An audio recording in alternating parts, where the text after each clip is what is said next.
اعوذ باللہ من الشیطان الرجیم بسم اللہ الرحمن الرحیم هل اتاك حدیث الغاشیہ بھلا تم کو ڈھانپ لینے والی یعنی قیامت کا حال معلوم ہوا ہے؟ وجوہ یومئذ خاشعہ اس روز بہت سے منہ والے ذلیل ہوں گے، عاملۃ ناصبہ سخت محنت کرنے والے تھکے ماندے، تصلی نارا حامیۃ دہکتی آگ میں داخل ہوں گے، تسقى من عین آنیہ ایک کھولتے ہوئے چشمے کا ان کو پانی پلایا جائے گا،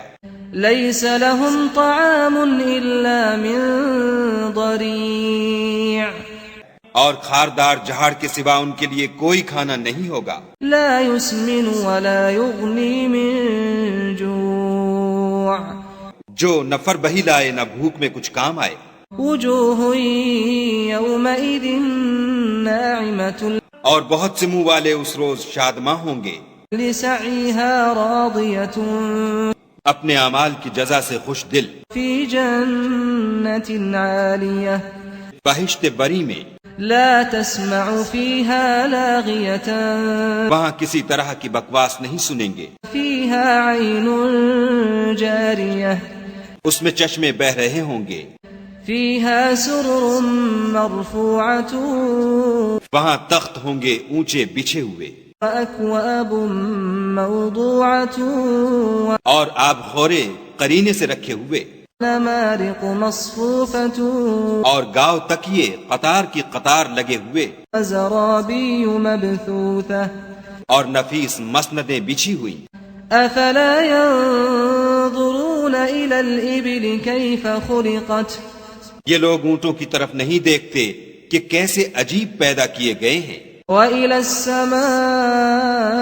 كيف رفعت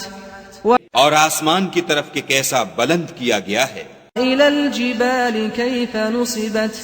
اور پہاڑوں کی طرف کہ کس طرح کھڑے کیے گئے ہیں، وإلى الأرض كيف سطحت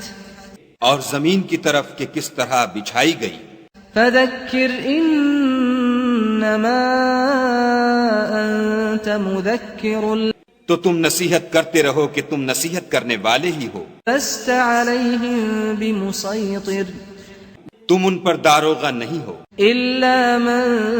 تولى وكفر ہاں جس نے منہ پھیرا اور نہ مانا، فيعذبه الله العذاب الأكبر تو خدا اس کو بڑا عذاب دے گا، ان الینا ایابهم بے شک ان کو ہمارے پاس لوٹ کر آنا ہے، ثم ان علینا حسابهم